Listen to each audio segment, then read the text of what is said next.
திருச்சிற்றம்பலம். இடரினும் தளரினும் எனதொடு நோய் தொடரினு மூன கடல் தொழு தெளிவேன். கடல்தனில் ஆமீதோடு கலந்த நஞ்சை மிடரினுள்ளடக்கிய வேதியனே.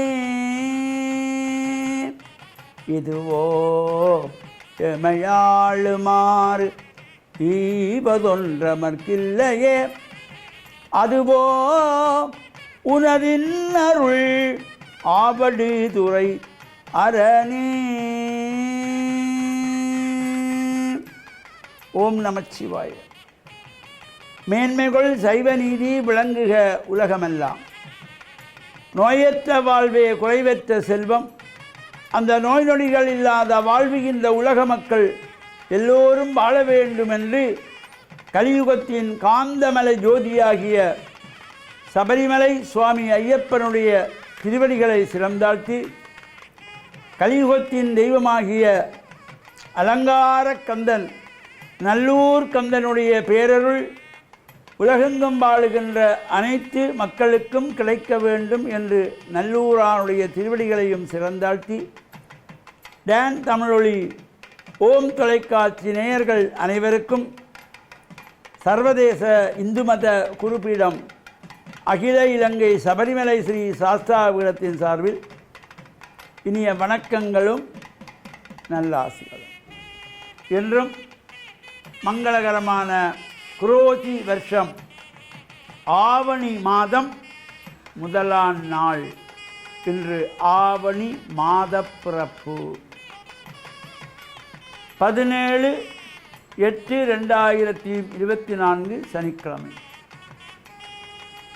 இன்று மலர்ந்திருக்கின்ற இன்றைய பொழுதும் நம் எல்லோருடைய வாழ்விலும் எல்லா விதமான சிறப்புகளும் வெற்றிகளும் கிடைக்க இறையருளும் குருவருளும் பூர்ணமாக நிறைய வேண்டும் என்று பிரார்த்தித்து, இன்று மந்தவாரம் என்கின்ற சனிக்கிழமை. இன்று சனி பிரதோஷ விரதம்.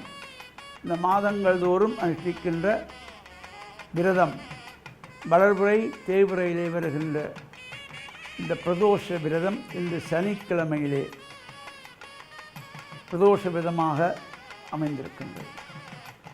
இன்று ஆவணி மாதம் மலர்ந்திருக்கின்றது. இன்றைய தினம் நல்லூர் கந்தனுடைய உற்சவம் நடைபெற்று கொண்டிருக்கின்றது. பல்லாயிரக்கணக்கான அடியவர்கள் இந்த உற்சவ காலங்களிலே வந்து வணங்கி வழிபாடு செய்கின்ற வகையிலே சிறப்பாக அற்புதமாக அமைந்திருக்கின்றதாகிய இந்த நெல்லைக்கந்தனுடைய உற்சவம் உலகெங்கும் வாழுகின்ற எல்லா மக்களும் வியந்து பார்க்கக்கூடிய வகையிலே நேரம் காலம் தவறாமலும் அங்கு நடைபெறுகின்ற பூஜைகள் உற்சவங்கள் அனைத்தும் சிறப்பான முறையிலே அழகாகவும் அற்புதமாகவும் நடைபெறுகின்ற ஒரு சிறப்பு நெல்லைக்கந்தனுக்குள்ளது. இன்று பிரதோஷ விரதம். சிவனாலயங்களிலே பிரதோஷ காலமாகிய சாயங்கால வேளையிலே அங்கே நந்தியம்பெருமானிடத்திலே விசேஷ அபிஷேகம் நடைபெற்று பூஜைகள் நடைபெறுகின்ற பொழுது நந்தியம்பெருமானுடைய 2 கொம்புகளுக்கு நடுவிலே இறைவன் தாண்டவம் ஆடுவதாக ஆனந்த தாண்டவம்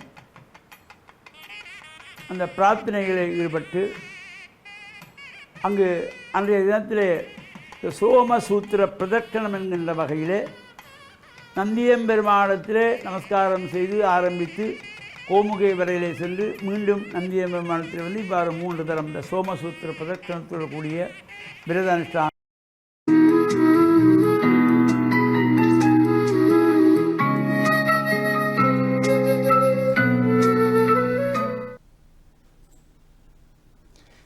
இறையேசுவில் என் அன்பு நெஞ்சங்களே, கிறிஸ்தவ நற்சிந்தனை வேளையில் உங்களை சந்திப்பதிலே பெரும் மகிழ்வு கொள்கின்றேன். பொதுவாக சமூகவியலாளர்கள் ஒரு சமூகத்திலே 3 விதமான மனிதர்கள் இருக்கின்றார்கள் என்று கூறுவார்கள். சிலர் அதிக ஆர்வமுள்ளவர்களாகவும் துடிப்புள்ளவர்களாகவும் ஈடுபாடுள்ளவர்களாகவும் இருப்பர். இன்னும் சிலர் ஒன்றுமே செய்யாதவர்களாக, எல்லாவற்றையும் அவர்கள் எதிர்க்கின்றவர்களாகவும் குறை கூறுகின்றவர்களாகவும் எப்பொழுதும் எதையுமே நன்மையாக பார்க்காதவர்களாக அவர்கள் எதிர்த்து கொண்டிருக்கின்றவர்களாக பார்ப்பார்கள். இன்னும் ஒரு வகையினர், 3வது வகையினர், அவர்கள் என்ன நடந்தாலும் எப்படி இயங்கினாலும் அவர்களுக்கு ஆர்வமும் இல்லை, அவர்கள் கண்டிப்பவர்களாகவும் இருக்க மாட்டார்கள். ஏதோ இயங்கிக் கொண்டிருக்கின்றதோ ஏனோ தானோ என்ற போக்கிலே இருப்பார்கள். அப்படித்தான் எங்களுடைய மறை வாழ்விலேயும் நாங்கள் துடிப்புள்ள, உயிரூட்டமுள்ள, எல்லாவற்றிலும் நாங்கள் ஈடுபட வேண்டும் என்ற விருப்பம் கொண்டவர்களாகவும் ஆவல் கொண்டவர்களாகவும் இருக்கின்றோமா? எதை எங்களுடைய குடும்ப வாழ்வாக இருக்கலாம், எங்களுடைய மறை வாழ்வாக இருக்கலாம், அல்லது எங்களுடைய சமூக வாழ்வாக இருக்கலாம், எல்லாவற்றிலும் நாங்கள் மேன்மையாக இருக்க வேண்டும் என்பதல்ல. அதாவது முதன்மையானவர்களாக எங்களை உயர்த்தி கொள்ள வேண்டும், எங்களுக்கு விளம்பரம் செய்ய வேண்டும், எல்லோரும் எங்களை பாராட்ட வேண்டும், பெயர் புகழுக்காக அல்ல. மாறாக என்னுடைய பங்களிப்பை என்னால் செய்ய முடியுமா? ஏனென்றால் இறைவன் எங்களுக்கு ஆற்றல்கள், திறமைகளை தந்திருக்கின்றார். இவற்றையெல்லாம் நாங்கள் பயன்படுத்துகின்ற பொழுதுதான் நாங்கள் இறைவனுக்கு உரியவர்களாக மாறுகின்றோம். ஒரு வேலைத்தளத்திலே நாங்கள் பார்க்கலாம், சிலர் வெறுமனே ஊதியத்துக்காக இருப்பார்கள், அல்லது வேறுவர் இதை எங்களுக்கு செய்தால் என்ன, செய்யாவிட்டால் என்ன, ஏனோ தானோ என்று இருப்பார்கள். சிலர் துடிப்போடு அதை தரமாக செய்ய வேண்டும், நல்லதாக செய்ய வேண்டும், என்னால் இயன்ற முழுமையோடு நான் செய்ய வேண்டும், I want to do my best, என்னால் இயன்றவற்றை நான் செய்து என்னுடைய ஈடுபாட்டினாலே வருகின்ற அந்த வெற்றியை, நல்ல முடிவுகளை நான் பெறுகின்ற பொழுது அதிலே திருப்தி காணுவோம், சந்தோஷம் காணுவோம். ஒரு விடயத்தை நாங்கள் நன்றாக செய்து அது வெற்றிகரமாக வந்துவிட்டால் நாங்கள் மகிழ்ச்சி அடைவோம், மனநிறைவு அடைவோம். அதுதான் எங்களுடைய வாழ்க்கையிலே உண்மையாக கிடைக்கக்கூடிய மகிழ்ச்சியாகும்.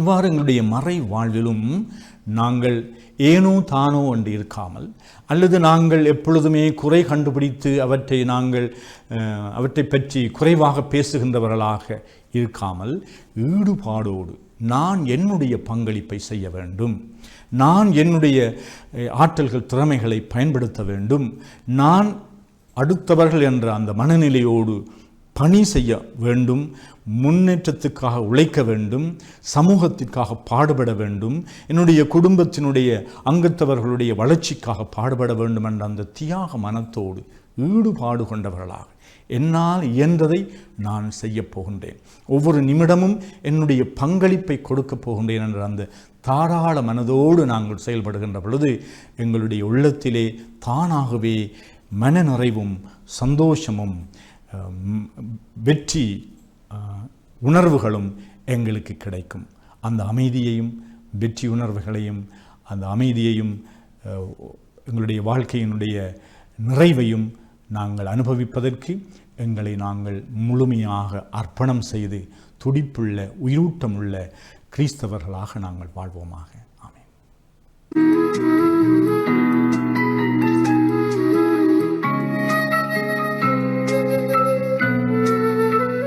அன்பினுக்குரிய சகோதர சகோதரிகளே, விடிந்திருக்கக்கூடிய இந்த அதிகாலை பொழுது நம் அனைவருக்கும், நம்மை சார்ந்தவர்களுக்கும் சாந்தி சமாதானம் உள்ள நல்ல நாளாக அமைய வேண்டுமென்று எல்லாம் வல்ல இறைவனை பிரார்த்தித்தவனாக, உலக வாழ்க்கையில் மனிதன் நிம்மதியாக, சந்தோஷமாக, மகிழ்ச்சியாக வாழ்வதை எல்லோரும் விரும்புகிறார்கள். நாம் அனைவரும் அதனைத்தான் எதிர்பார்த்து கொண்டு இருக்கிறோம். நிம்மதி, மகிழ்ச்சி என்பது மனிதனுடைய வாழ்க்கையில் இன்றியமையாத ஒன்றாக இருக்கிறது. மனிதன் ஐக்கியமாக, சந்தோஷமாக, சமாதானத்தோடு வாழ்வதை இஸ்லாம் பல்வேறுபட்ட சந்தர்ப்பங்களில் வலியுறுத்தி இருக்கிறது. அவ்வாறான வழிகளுள் ஒரு முஸ்லீம் மற்ற முஸ்லீமை காணுகின்ற நேரத்தில் அவனை பார்த்து முஹம்மன் அஸ்ஸலாமு அலைக்கும் என்று கூறுகின்ற நேரத்தில் உங்கள் மீது சாந்தி சமாதானம் உண்டாகட்டும், அந்த இறைவனுடைய அருளும் அவனுடைய அபிவிருத்தியும் உங்கள் மீது உண்டாகட்டும் என்றுதான் ஒரு முஸ்லீம் மற்ற முஸ்லீமை பார்த்து முஹம்மன் கூறுகின்ற நேரத்திலே அவன் வாழ்த்துக்களை பிரார்த்தனைகளாக அவனுக்காக வாழ்த்தி பிரார்த்திக்கின்றான். இதனை அல்லாஹ்வின் இறுதி தூதர் முஹம்மத் நபி ஸல்லல்லாஹு அலைஹி வஸல்லம் அவர்கள் பல்வேறுபட்ட சந்தர்ப்பங்களில் இச்சமூகத்தினருக்கு மக்கள் ஐக்கியத்தோடும் சந்தோஷத்தோடும் சமாதானத்தோடும் வாழ வேண்டும் என்பதற்காக ஒரு அழகிய ஊடகமாக இந்த சலாம் என்கின்ற ஒரு நற்கிரிகையை இந்த சமூகத்தில் மயப்படுத்தி வைத்திருக்கிறார்கள். மனிதன் யாராக இருந்தாலும் அவனுக்கென்று ஒரு சுய கௌரவத்தை இறைவன் வைத்திருக்கிறான். அந்த மரியாதையோடு அவனை பார்க்க வேண்டும். அவன் உயிரோடு வாழ்ந்தாலும் அவன் மரியாதைக்குரியவன், உயிரற்ற உடலாக இருந்தாலும் அவனுக்கென்று தனியான ஒரு மரியாதை இருக்கிறது என்பதனை நபிகளாருடைய வாழ்க்கையில் எம்மால் பார்க்க முடிகிறது. ஒரு நாள் பொழுது மதீனாவின் வீதியில் ஒரு மரணித்த மனிதனுடைய பூத உடல் எடுத்துச் செல்லப்படுகிறது. நபியவர்கள் ஓரிடத்தில் சில அருமை தோழர்களோடு உட்கார்ந்து பேசிக்கொண்டு இருக்கிறார்கள். அந்த மனிதனுடைய பூத உடல் எடுத்துச் செல்லப்படுகிற நேரத்தில் தன்னருகில் அந்த மனிதனுடைய பூத உடல் வந்த நேரத்தில் உடனே எழுந்து நின்று அதற்கு மரியாதை செலுத்துகிறார்கள் நபியவர்கள். கூட இருந்த அருமை தோழர்களான சஹாபாக்கள், நபியே நாயகமே, எதற்காக எழுந்து நின்று நீங்கள் மரியாதை செய்கிறீர்கள்?